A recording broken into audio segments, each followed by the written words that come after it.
Hey guys, have you ever modeled a character and you want them to be quickly rendered, posed, and speak with full lip syncing and animation?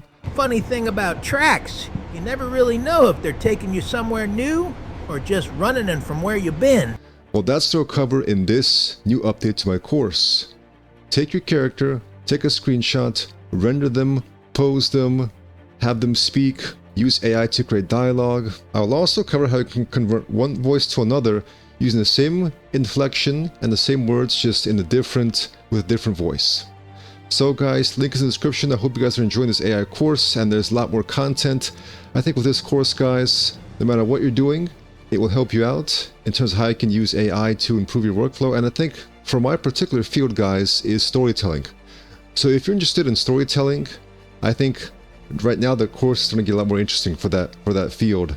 We really learn how to get the most out of, if you're working by yourself, how to stretch your time and your talents the farthest, so you can create an entire feature-length film all by yourself. So guys, link is the first in the description. Thank you guys for watching, and take care.